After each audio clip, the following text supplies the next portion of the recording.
Fluent Chapters Podcast. From music, every chapter brings you closer to fluent English. Hey everyone, welcome back to the Fluent Chapters Podcast, a special place for natural conversation practice. I'm Emma. And I'm Daniel. Hi, Emma, and hello to all our wonderful listeners out there. I am so happy to be here today. To be completely honest, I had a bit of a slow morning, but talking with you always gives me so much positive energy. How are you doing today? I am doing great, Daniel. I woke up early, made myself a hot cup of tea, and did my morning stretching routine. It's all part of my new daily rituals, which actually brings us perfectly to our main topic today. But before we dive deep, if you enjoy learning English with us, please take a quick second to hit that subscribe button and give this video a like. It really helps our channel grow, and you'll never miss a single chapter of our learning journey together. Yes, please subscribe. It really makes a big difference for our team. So, Emma, what are we talking about today? I know it involves routines, but what does building a better habit mean in simple words? That is a great question. In simple words, a habit is a small action that you perform every single day automatically, without thinking about it too much, like brushing your teeth or checking your smartphone. Today, we want to look at how we can choose these daily actions carefully to change our lives for the better throughout 2026. Let us start with tip number 1, which is to start incredibly small.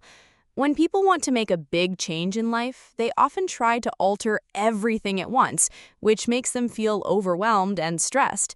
Think of a brand new habit like a tiny snowball sitting at the very top of a snow mountain. If you push that tiny snowball, it slowly rolls down, naturally picks up more snow, and eventually grows into a giant structure over time. Oh, I love that physical image. It reminds me of a personal story from a few years ago when I decided I wanted to read more books. I told myself I would read for 1 full hour every single night, but it was simply too much after a long workday, and I quit after just 2 days because I was completely exhausted. Then I changed my strategy and decided to read just 1 single page every night before sleeping. It was so easy that I never skipped a night, and soon 1 page naturally became 5 pages, and then a whole chapter. Exactly. That is the compound interest of the snowball effect in real life. By starting with just 1 single page, you took away all the heavy pressure from your brain. The practical takeaway here is that consistency is much more important than intensity when you are beginning something new. Moving on to tip number 2, which is a fantastic method called habit stacking. This is where you connect a completely new habit to an old anchor habit that you already perform every single day automatically. Think of habit stacking like interlocking Lego bricks. You take 1 solid brick that is already firmly in place, and you snap a new brick right on top of it, so they become securely connected. Oh, I love that physical image. It reminds me of a personal story from a few years ago when I decided I wanted to read more books. I told myself I would read for 1 full hour every single night, but it was simply too much after a long workday, and I quit after just 2 days because I was completely exhausted. Then I changed my strategy and decided to read just 1 single page every night before sleeping. It was so easy that I never skipped a night, and soon 1 page naturally became 5 pages, and then a whole chapter. Exactly. That is the compound interest of the snowball effect in real life. By starting with just 1 single page, you took away all the heavy pressure from your brain. The practical takeaway here is that consistency is much more important than intensity when you are beginning something new.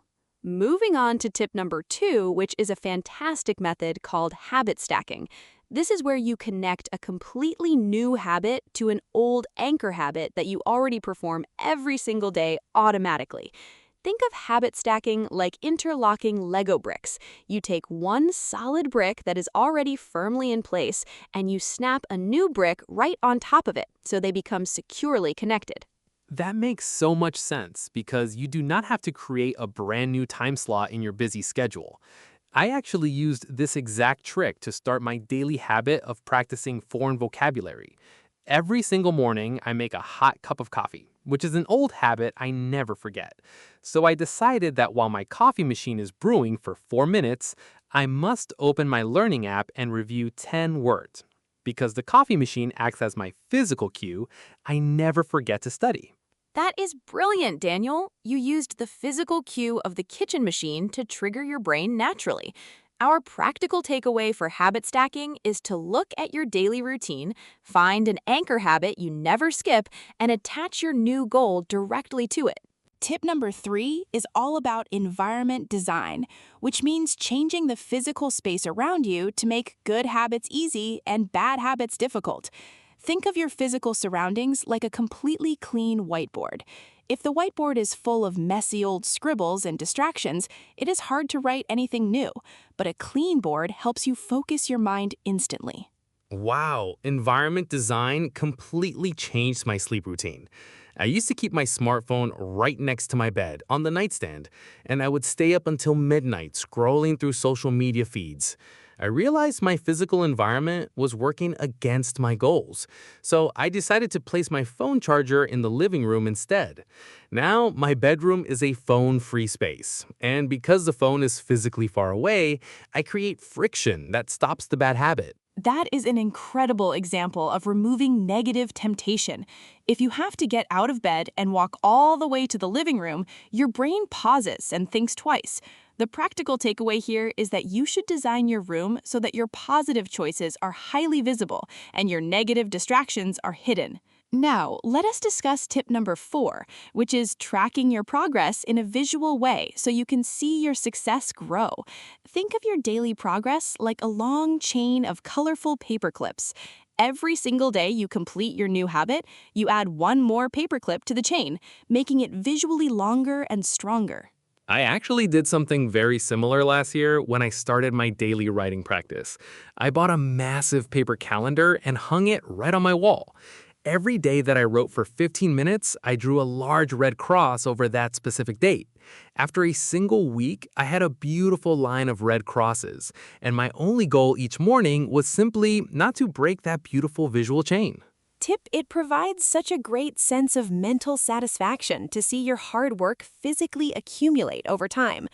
Our practical takeaway for this tip is to find a visual tracking method that works for your style, whether it's a physical calendar, a mobile app, or a simple journal, because seeing your progress keeps your motivation high. Tip number 5 is a very deep mindset shift, which is focusing on your true identity rather than just your specific outcomes. Instead of just focusing on what you want to achieve, focus deeply on the type of person you want to become. Think of this identity shift like putting on a thick, comfortable winter coat. Once you wear it, you do not just carry the coat, you feel like a warm person who belongs in the cold weather. I love that beautiful metaphor.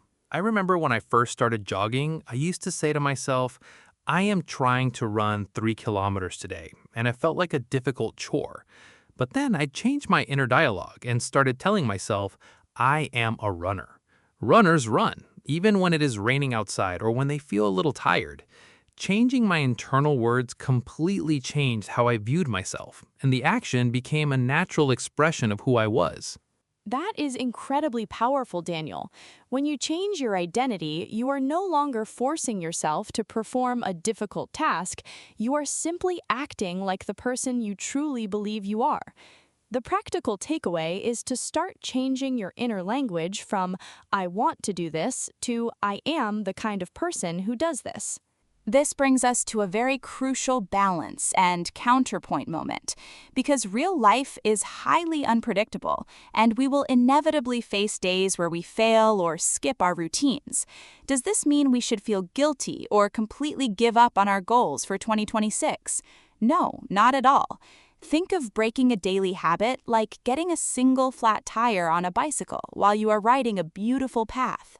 Exactly. If you get a flat tire on your bicycle, you do not get angry, throw the bicycle away, and intentionally pop the other perfectly good tires with a sharp knife, right? You simply stop your movement, repair the single flat tire patiently, and continue riding forward on your journey.